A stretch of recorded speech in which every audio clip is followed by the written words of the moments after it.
Alright guys, in this lecture we're going to talk about how to modify objects in edit mode.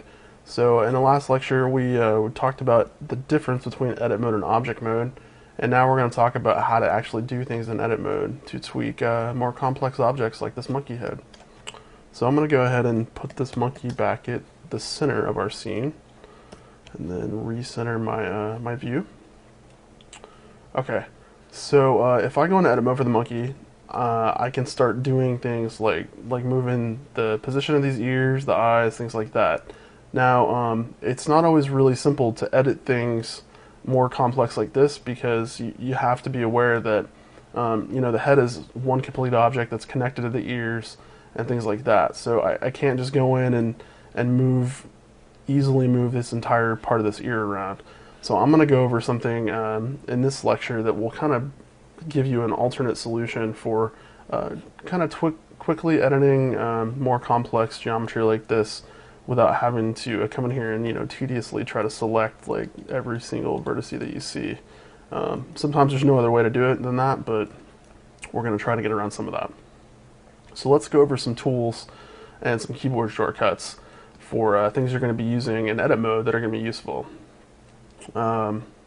Now, one of the selection options we didn't go over when we were talking about selections from the select menu is the ability to select something in edit mode that's linked. So let me tell you what that means. If I'm in edit mode, I can see that if I click around these vertices on the monkey, that all of these are connected with faces, edges, things like that. And so if I hover over part of the monkey and I hit the letter L for linked on the keyboard, it will then select everything that is touching and connected to the vertice that I hovered over. So because I hover over this and this is connected to this, which is connected to this all the way out through the rest of the head, it's going to select everything. Now you'll notice the eyes aren't selected. And the reason for that is because if I unselect everything, and then I do the same thing with the L key over part of the eye is a separate object. So if I select it like that and I start moving it around, the eye is actually not connected to the face. So L key is a really handy way to get in here and select stuff quickly to figure out, if you're working on a model that's not necessarily yours, what's connected and what's not. Just like that. If you look at the ear here, I could try to box select like all this stuff and move it around, and I'm not going to get a very good result. Now if I hit Z and I go into wireframe view, which is toggleable right here, if that's even a word, usually you're in solid view, which is going to allow you to see all the shaded faces and stuff like that. If you go down here and go to wireframe, or you just hit Z, you can toggle back and forth between both those. So I could try to come in here again and select these, and then slowly start to kind of move and rotate things into place. But again, it's going to take a while to really finesse things and get them where they should go. So let me tell you about proportional editing. Let's get in here and see how it works.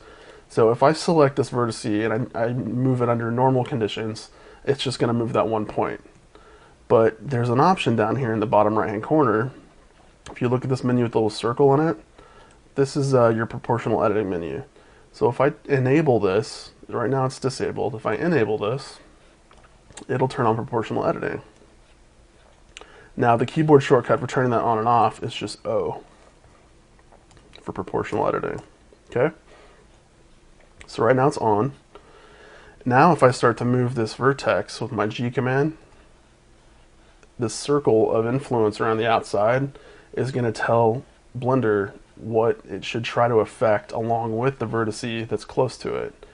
So here's what I can do. I'm moving this around. You can see it's already helping. It's enabling me to stretch this kind of in a way that falls off smoothly. If I use my scroll wheel on my mouse while I'm still moving it around, I can control the level of influence of proportional editing. So if I want to edit the whole side of the face just by moving one vertex, I can do that. And when I select it and I accept that for the move command, it's done all that for me. Now this also works if I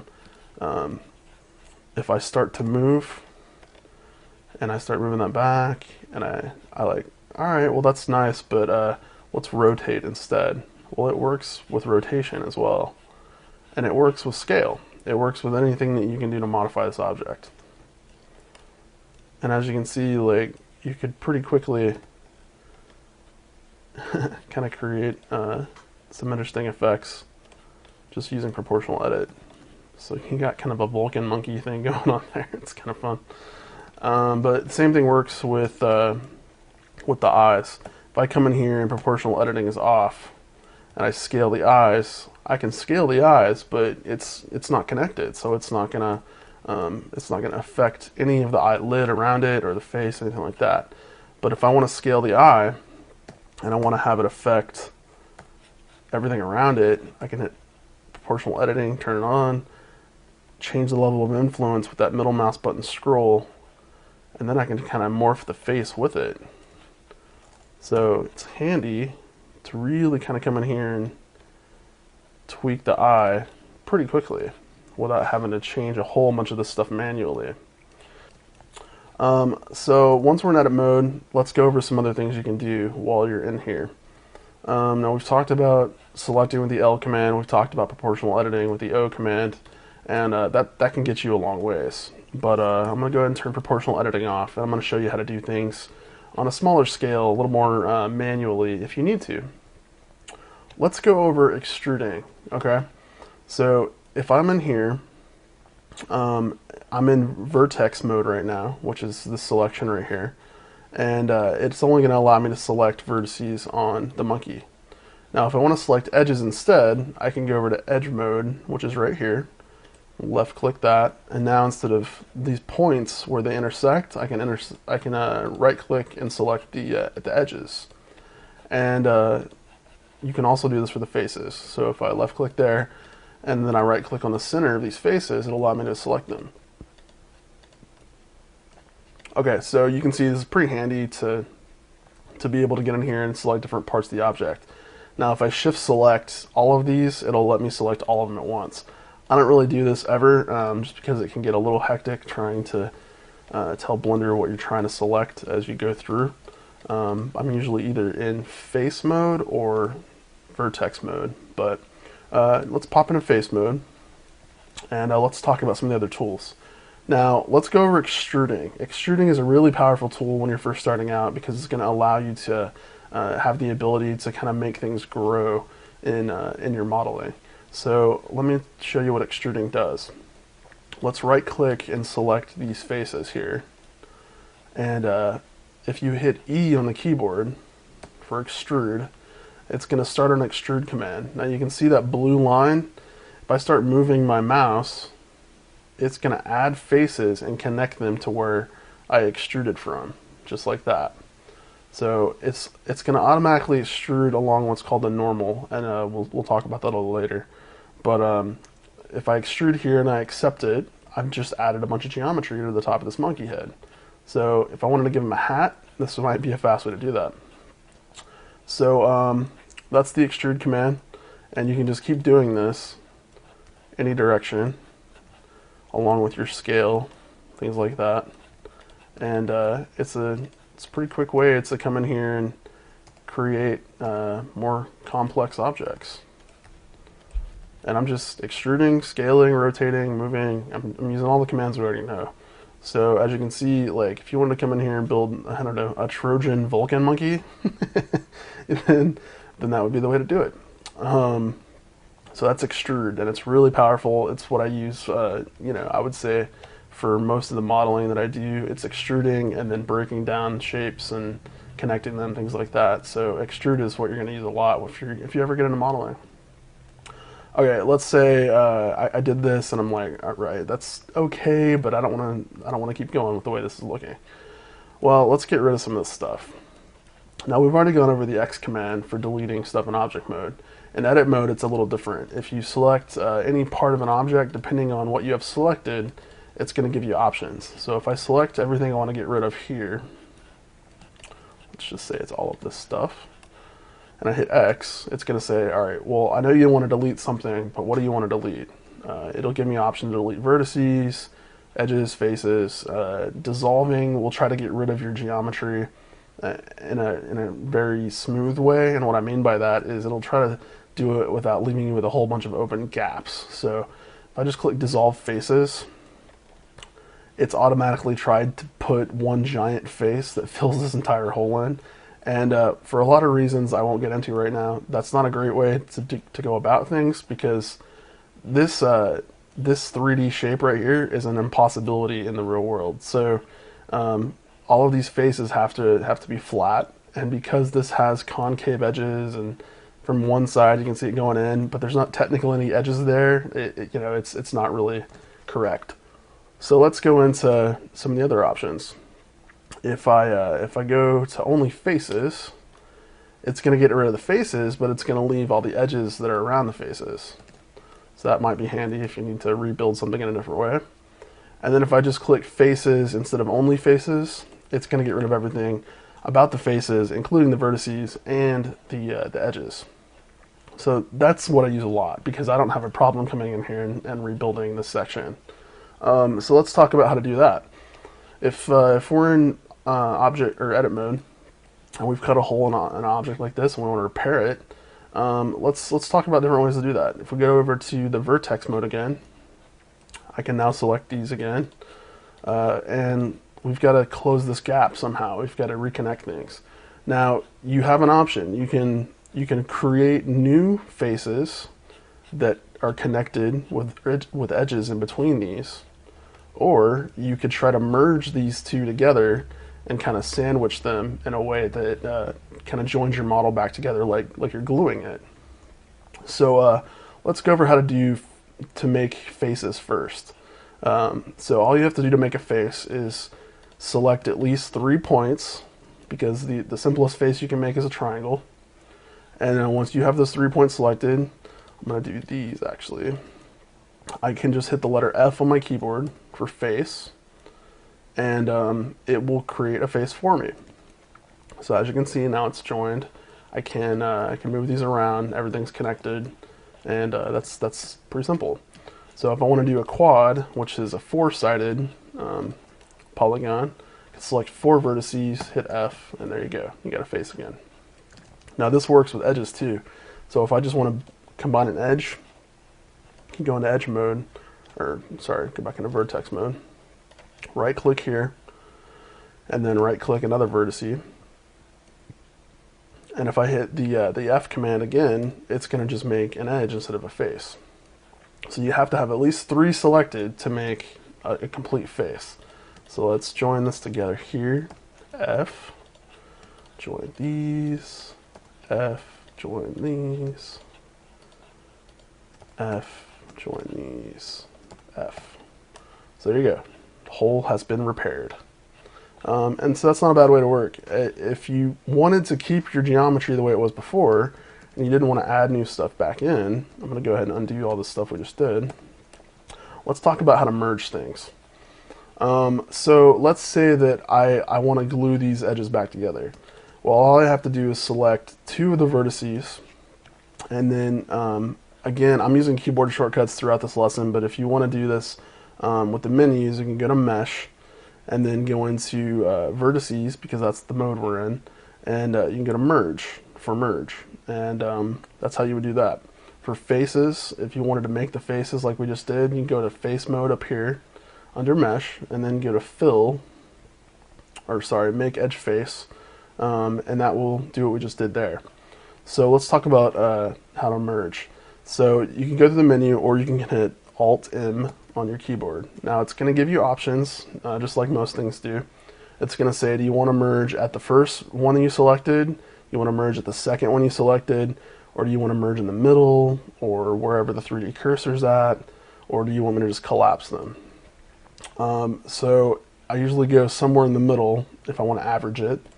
So I left click there, and as you can see, it glues those back together. So now they're connected. So if you just keep doing this, you can go, let's go to the first one this time, which will jump up to this one. Now I select the bottom one first, then the top one. If I want to join to the top one, when I go to my merge command, it's going to say at the last one, and it's going to go up to the second one I selected. So you see how that works. And then of course you can come in and move these around, tweak them, and kind of put them back where they should be. So that's how you would fix things by merging. Now, let's say you've got stuff here that you like, but you want to add some more complexity into what you're seeing. And the way to do that is by going in here and adding, more edges in between these faces. Because if you had to completely like take out all these faces and then extrude things and then reconnect things, that would take forever. So a simple way to do this is to come in here with a tool called the knife tool. And the knife tool is really cool. You have some options. You can come over to the tools palette and find it over here under knife. And it's going to basically let you cut things into your model for edges. So instead of using the button over here, I'm just going to hit the letter K on my keyboard for knife. And if you read the instructions down here, it's going to tell you how to use it. So some of this is a little convoluted, so I'll try to explain what's going on as we go. As you can see, if I hover over an edge, it's going to turn a different color, and it's going to give me that little dot that's green. Now, as I slide up and down this edge, what that's doing is it's telling me where I'm going to start my cut at. So if I start here, and I left click, I can then drag this over to another edge, and it's going to create another cut somewhere else in that other edge. And I can just keep doing this all the way around the model if I want to. So I'm just rotating with the middle mouse button, and I haven't finished the operation. You can hit escape if you want to cancel it, and then when you're finally finished, you can either join all the way back around like this, and escape again will cancel, or right mouse button, as you can see down here, is going to cancel.